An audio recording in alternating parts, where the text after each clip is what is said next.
Hello friends, नमस्कार। आज के वीडियो में हम जानेंगे महाभारत में गांधारी ने अपने भाई शकुनी को क्यों श्राप दिया था। फ्रेंड्स, महाभारत बहुत रोचक कथा है और हर पात्र का एक अलग अलग रूप है। गांधारी ने शकुनी को क्या शाप दिया। महाभारत में जब गांधारी के पुत्र एक एक करके कुरुक्षेत्र की रणभूमि पर मरते जा रहे थे, तो गांधारी को आभास हो चुका था कि अब उसका एक भी पुत्र नहीं बचेगा। गांधारी ने अपने भाई शकुनी को अपने पुत्र दुर्योधन को समझा बुझाकर युद्ध रोकने की सलाह दी थी, लेकिन शकुनी विनाश के लिए आतुर था और उसने गांधारी की बात नहीं मानी।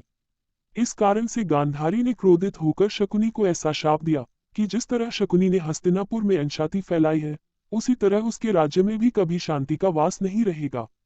यही कारण है कि वर्तमान में अफगानिस्तान बन चुके गांधार देश में आज भी किसी न किसी कारण से तनाव और युद्ध की स्थिति बनी रहती है। महाभारत के युद्ध में कौरवों की हार हुई और पांडव जीत गए, लेकिन युद्ध के बाद भी कुछ ऐसे योद्धा थे जिन्हें युद्ध के नतीजों को भुगतना पड़ा। जैसे स्वयं श्री कृष्ण को गांधारी से शाप मिला, जिसके कारण यदुवंश का नाश हुआ और एक के बाद एक ऐसी घटनाएं होती गईं जिससे कि कलयुग का आगमन हुआ। लेकिन क्या आप जानते हैं कि गांधारी ने केवल श्री कृष्ण को ही नहीं बल्कि अपने भाई शकुनी को भी शाप दिया था।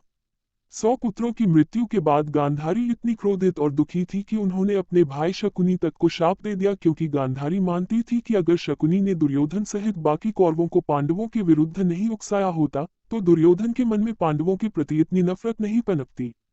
गांधारी के इस शाप का असर आज भी अफगानिस्तान की धरती भुगत रही है।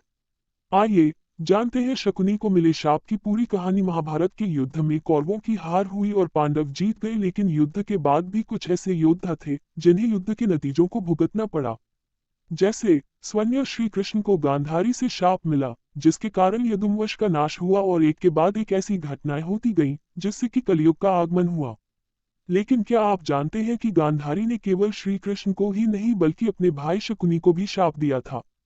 100 पुत्रों की मृत्यु के बाद गांधारी इतनी क्रोधित और दुखी थी कि उन्होंने अपने भाई शकुनी तक को शाप दे दिया, क्योंकि गांधारी मानती थी कि अगर शकुनी ने दुर्योधन सहित बाकी कौरवों को पांडवों के विरुद्ध नहीं उकसाया होता, तो दुर्योधन के मन में पांडवों के प्रति इतनी नफरत नहीं पनपती। गांधारी के इस शाप का असर आज भी अफगानिस्तान की धरती भुगत रही है।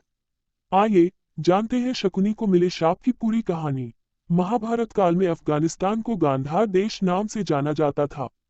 गांधारी और शकुनी गांधार नरेश सुबल के पुत्र पुत्री थे। महाभारत की कहानी के अनुसार राजा सुंबल के शकुनी सहित 100 पुत्र और थे।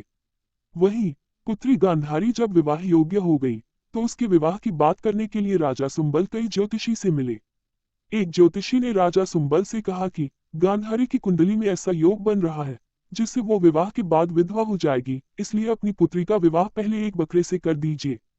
ज्योतिषी की बात मानकर राजा सुंबल ने बकरे से गांधारी का विवाह करा दिया और इसके बाद बकरे की बलि दे दी, जिससे गांधारी का दुर्भाग्य हट गया।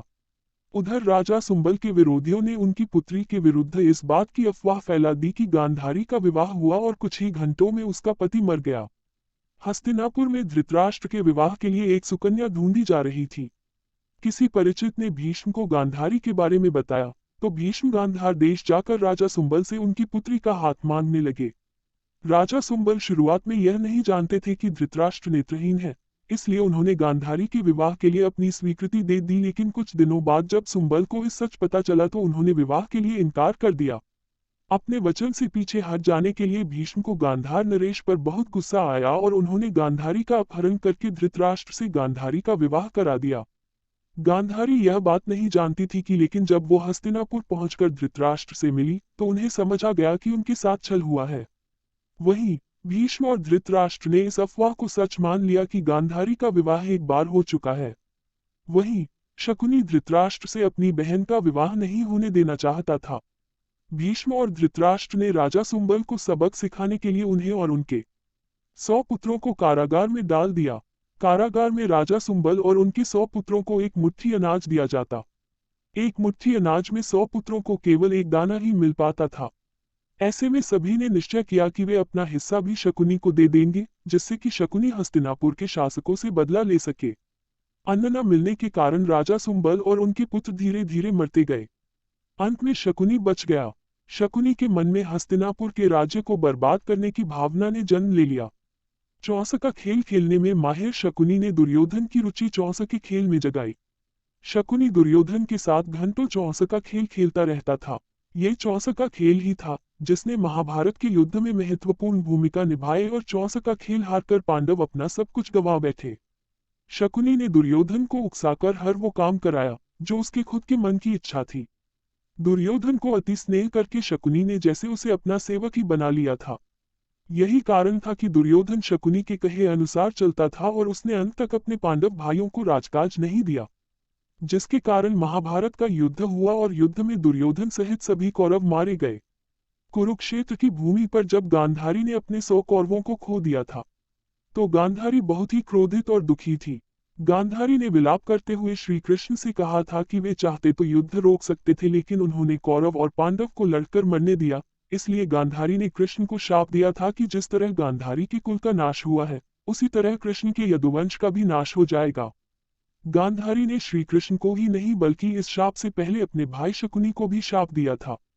जब कुरुक्षेत्र की रणभूमि पर एक एक करके कौरव मरते जा रहे थे तो गांधारी को इस बात का आभास हो चुका था कि अब उसका कोई पुत्र नहीं बचेगा।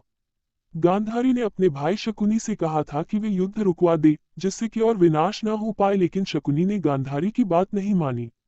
इस कारण से गांधारी ने दुखी होकर शकुनी को शाप दिया था कि जिस तरह शकुनी ने उसके गृह राज्य हस्तिनापुर में आकर द्वेष और क्लेश फैलाया है, उसी तरह गांधार नरेश शकुनी के गृह राज्य गांधार में भी कभी शांति नहीं रहेगी। वहां हमेशा गृह युद्ध चलता रहेगा। शकुनी की धरती पर कभी भी शांति और समृद्धि नहीं पनप सकेगी।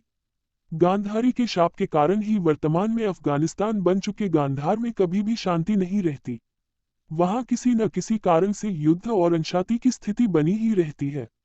कुछ पौराणिक मान्यताएं ये भी कहती हैं कि शकुनी ने अपने मृत भाइयों का बदला धृतराष्ट्र और भीष्म से लिया था।